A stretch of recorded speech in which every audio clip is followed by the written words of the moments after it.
యేసుక్రీస్తు వారి దివ్య నామమునకు స్తుతులు స్తోత్రాలు. మీ అందరికీ నా హృదయపూర్వకమైన శుభాభివందనములు. మనం ఆరాధించే దేవుడు, మనతో మాట్లాడే దేవుడు, ఆపదలను ఆశీర్వాదముగా మార్చగలిగిన ఆశ్చర్యకరుడైన దేవుడు, ప్రతిరోజు తన యొక్క మాట ద్వారా, తన వాగ్దానము ద్వారా మనల్ని బలపరుస్తున్న బలవంతుడైన దేవుడు ఈ ఉపవాస కూడికలో మరి ఒక్క రీతిగా మనతో మాట్లాడబోతున్నాడు. మనకు దేవుని సన్నిధి కావాలి అంటే, దేవుని సన్నిధి ప్రసన్నత మనం అనుభవించాలి అంటే మనం ఏం చేయాలి అన్నది ఈ సమయంలో దేవుడు మనకు తెలియజేయబోతున్నాడు. సంఖ్యాకాండము 6వ అధ్యాయము 26వ వచనాన్ని మనము చదువుదాం. 25, 26 వచనాలను మనము చదువుదాం. యెహోవా నీవు తన సన్నిధిని ప్రకాశింపచేసి నిన్ను కరుణించుగాక. యెహోవా నీ మీద తన సన్నిధి కాంతిని ఉదయింపచేసి నీకు సమాధానము కలుగజేయునుగాక. అట్లు వారు ఇశ్రాయేలుల మీద నా నామమును ఉచ్చరించుట వలన నేను వారిని ఆశీర్వదించెదను. ఆమేన్. ఇశ్రాయేలీలు దేవుని నామాన్ని ఉచ్చరించుట వలన దేవుని సన్నిధి కాంతిని వారి మీద ప్రకాశింపజేసి ఆయన ప్రసన్నతను అనుభవించే కృపను దేవుడు ఇస్తున్నాడు.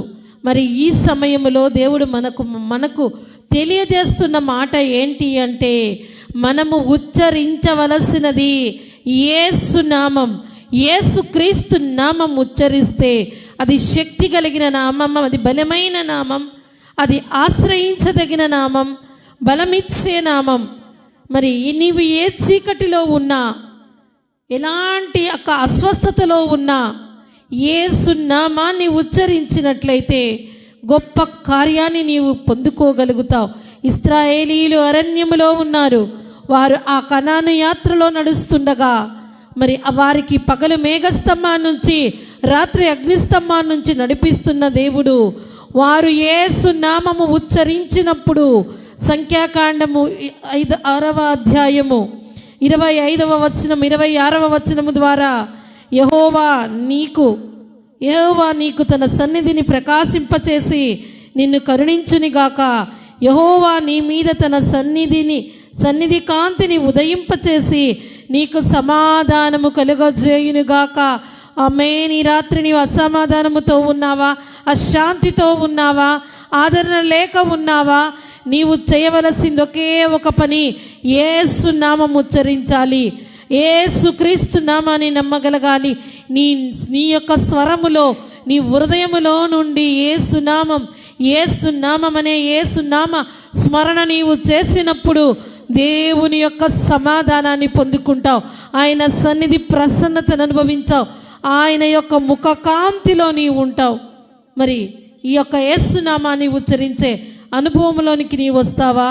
కొంతమంది దేవుని నమ్మిన వారైనప్పటికీ, విశ్వాసులుగా జీవిస్తున్నప్పటికీ యేసు నామము వారి నోటిలో ఉండదు. కానీ వారి నోటిలో ఎప్పుడు ఉచ్చరించేటటువంటి మాటలు ఏంటి అంటే నిరాశ, నిస్పృహ, ఇక ఇంతే జీవితము, ఇక ఇంతే నా జీవితము, నేను ఇక ఆశ లేని స్థితిలోనే ఉండిపోవాలా, ఇక బలహీనమైన పరిస్థితుల్లోనే ఉండిపోవాలా, అసమాధానములోనే ఉండిపోవాలా అనుకుంటూ అల్పమైన మాటలు పలుకుతూ ఉంటారు. కారణం ఏంటి అంటే యేసుక్రీస్తు నామములో ఉన్న గొప్పతనాన్ని గుర్తించకపోవడమే.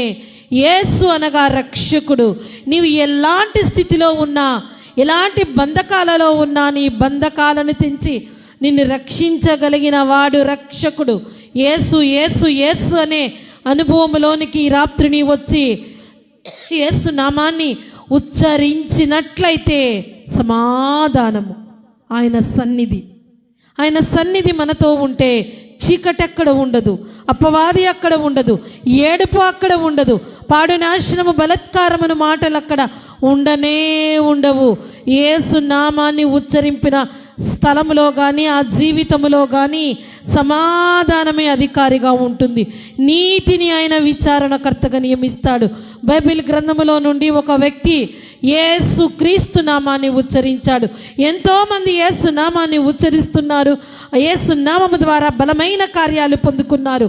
అయితే ఈ సమయంలో ఒక వ్యక్తి యొక్క జీవితంలో దేవుడు చేసిన ఒక అద్భుతమైన కార్యాన్ని మనము జ్ఞాపకం చేసుకుందాం. మార్కు సువార్త 10వ అధ్యాయము 46వ వచనాన్ని ఒకసారి మనము చదువుదాం. మార్కు సువార్త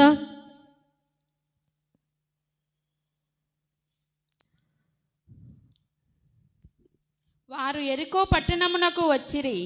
ఆయన తన శిష్యులతోనూ బహుజన సమూహముతోనూ యెరికో నుండి బయలుదేరి వచ్చుచుండగా తీమాయి కుమారుడగు బర్తమాయను గుడ్డి భిక్షగాడు త్రోవ పక్కన కూర్చుండెను. ఆయన నజరేయుడైన యేసు అని వాడు విని, దావీదు కుమారుడా యేసు, నన్ను కరుణించుమని కేకలు వేయ మొదలుపెట్టెను. చాలు. ఇక్కడ యేసు క్రీస్తు వారు మరి ఎరికో నుండి బయలుదేరి వచ్చుచుండగా అక్కడ త్రోవ పక్కన బర్తిమయి అనేటటువంటి ఒక గుడ్డివాడు, భిక్షమెత్తుకునేవాడు మరి ఆ దారిలో నిలబడలేడు, కానీ త్రోవ పక్కన వాడు కూర్చున్నాడు. వాడికి ఏమీ కనిపించదు, చీకటే వాడు చూస్తున్నాడు, చీకటి జీవితాన్ని అనుభవిస్తున్నాడు, భిక్షమెత్తుకుంటూ జీవిస్తున్నాడు. అలాంటి వాడు ఆ దారి గుండా యేసు క్రీస్తు వారు వెళుతున్నారని విని, దావీదు కుమారుడా నజరేయుడైన యేసు, నన్ను కరుణింపమని కేకలు వేసెను.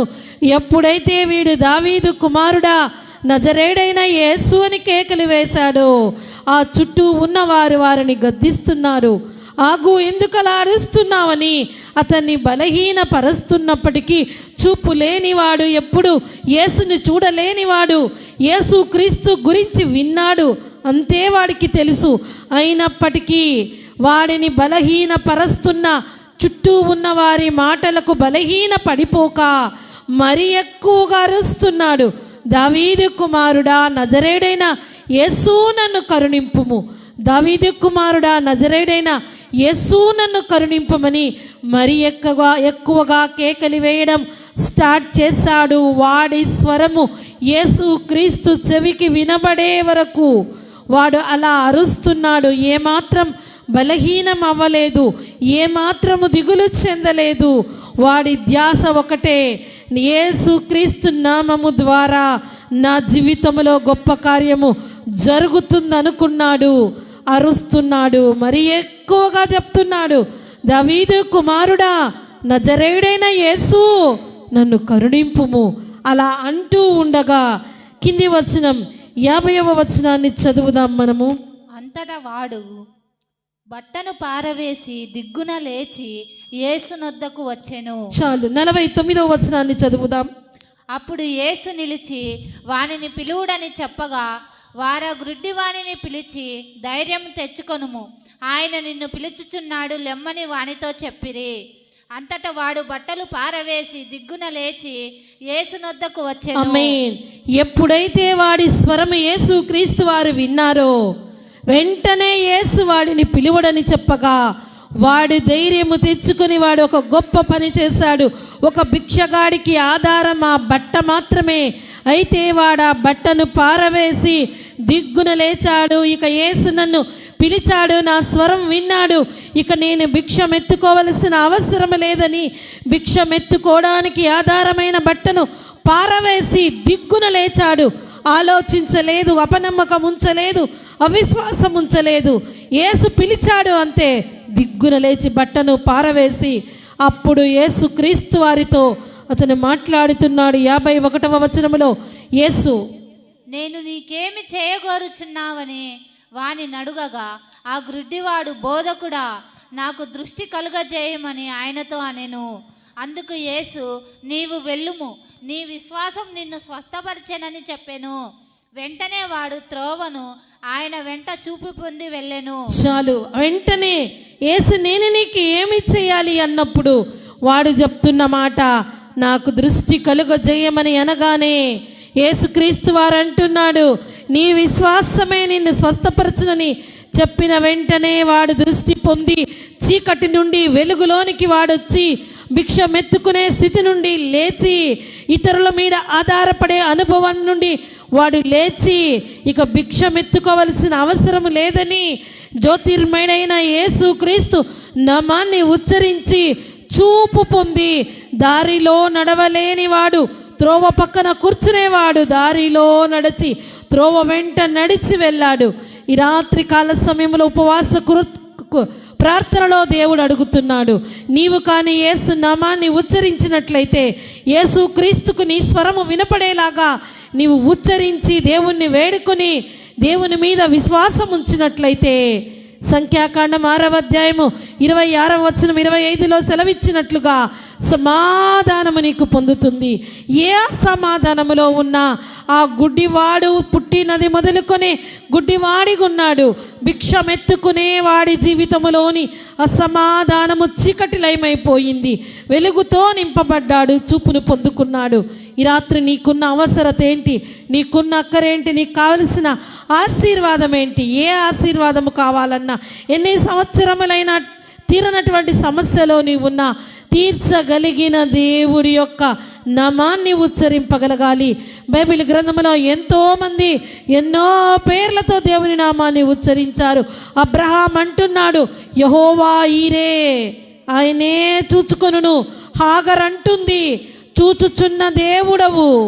అనాథగా ఆ తల్లి హాగరు అరణ్యములో, మరి ఆ యొక్క ఎడారిలో ఆమె ఆ పసిబిడ్డను పట్టుకొని అయిన వారు లేని పరిస్థితుల్లో ఏడుస్తూ అంటుంది, చూచుచున్న దేవుడవయ్యా, నా బిడ్డకు నాకు కావలసిన సహాయము చేయగలిగిన వాడివి నీవే అన్నప్పుడు ఆ యొక్క ఎడారిలో నీటి బుగ్గలు పుట్టించిన దేవునికి హాగరు పెట్టిన పేరు చూచుచున్న దేవుడవు. మరి అబ్రహాం అంటున్నాడు, తన కుమారుణ్ణి బలి ఇవ్వడానికి తీసుకువెళుతుండగా, యెహోవా ఈరే, ఆయనే చూచుకొనును. మరి గురుడివాడు దావీదు కుమారుడా, నజరేడైన యేసు నన్ను కరుణింపుము. మరి నీవేమని దేవుని నామాన్ని ఉచ్చరిస్తున్నావు? నీ నోట్లో ఏమి ఉంది? అసమాధానమా, అశాంత? నీ నోటిలో ఉండవలసింది శక్తి కలిగిన నామం, యేసు నామం. యేసు నామాన్ని ఎవరు ఉచ్చరిస్తారో, నీకు ఎప్పుడు వీలైతే అప్పుడు, ఏ పని చేసుకుంటున్నా, ఎక్కడ ఉన్నా యేసుక్రీస్తు నామాన్ని ఉచ్చరించు. ఆపదలను ఆశీర్వాదముగా మార్చిన దేవానికి స్తోత్రం. నా కన్నీటిని ఎంగలార్పును నాట్యముగా మార్చిన దేవానికి స్తోత్రం. నా యొక్క అవమానమునకు ప్రతిగా రెట్టింపు ఘనతనిచ్చిన దేవానికి స్తోత్రం. మరణము నుండి జీవములోనికి నన్ను నడిపించిన దేవానికి స్తోత్రం. చీకటిలో నుండి వెలుగులోనికి నన్ను నడిపించిన దేవానికి స్తోత్రం. ఎన్నిక లేని నన్ను ఏర్పరచుకున్న దేవానికి స్తోత్రం. చెప్పలేమా ఈ నామాలు? ఎవరిని జ్ఞాపకం చేసుకుంటున్నాం? మన నోటికి ఒక శక్తినిచ్చాడు దేవుడు. మనం పలికినది స్థిరపరుస్తానంటున్నాడు. ఆ పలుకులే యేసు మాటలైతే ఎంత గొప్ప జీవం ఉంది ఆ మాటలో, ఎంత గొప్ప శక్తి ఉంది. ఈ గుడ్డి భిక్షకుడి జీవితములో అద్భుత కార్యము జరగడానికి ఎప్పుడు వాడి జీవితము త్రోవ పక్కనే, త్రోవలోనికి రాలేడు. కారణము, వాడి జీవితము చీకటి, వాడు దేనిని చూడలేడు. త్రోవ పక్కనున్నవాడు త్రోవలో నడిచి వెళ్ళే కార్యము జరగడానికి దావీదు కుమారుడా, నజరేయుడైన యేసు నన్ను కరుణింపమన్నాడే. నీవు కానీ నీ విశ్వాసము నిన్ను స్వస్థపరచునన్నాడు దేవుడు. విశ్వసించు దేవుని యొక్క వాక్యాన్ని, దేవుని యొక్క శక్తిని. అలా విశ్వసించి యేసునామం, యేసునామం. మనకు తెలీదు, మనం ఎప్పుడైతే యేసునామం ఉచ్చరిస్తామో ఒక గొప్ప శక్తితో నింపబడతాం, ఒక గొప్ప ఆదరణ పొందుకుంటాం. నిన్ను ఇబ్బంది పెట్టే అపవాది శక్తులు లయమైపోతాయి. యేసు నామం అనగానే శక్తి కలిగినది యేసయ్య నామం. ఎంత చక్కగా పాట పాడతాం, యేసయ్య నామములో శక్తి ఉన్నదయ్యా. పాట పాడేవారముగా కాదు, కానీ యేసు నామాన్ని ఉచ్చరించే అనుభవంలోనికి ఈ రాత్రిని వచ్చినట్లయితే సంఖ్యాకాండం 6వ అధ్యాయం 25వ వచనములోని వాగ్దానాలను మనము సొంతము చేసుకుంటాం. మరొక్కసారి ఆ మాటను చదువుకొని ఈ రాత్రి కూడికను మనం ముగించుకుందాం. యెహోవా నీకు తన సన్నిధిని ప్రకాశింపజేసి నిన్ను కరుణించునుగాక. యెహోవా నీ మీద తన సన్నిధి కాంతి ఉదయింపజేసి నీకు సమాధానము కలుగజేయును ఆమేన్. తన సన్నిధి కాంతిని మన మీద ఉదయింప చేయడానికి, తన సన్నిధి ప్రసన్నత మనం అనుభవించడానికి ఈ సమయంలో యేసునామాన్ని ఉచ్చరించే అనుభవంలోనికి నీవు వస్తావా? లేచి నిలబడి తీర్మానము చేసుకో.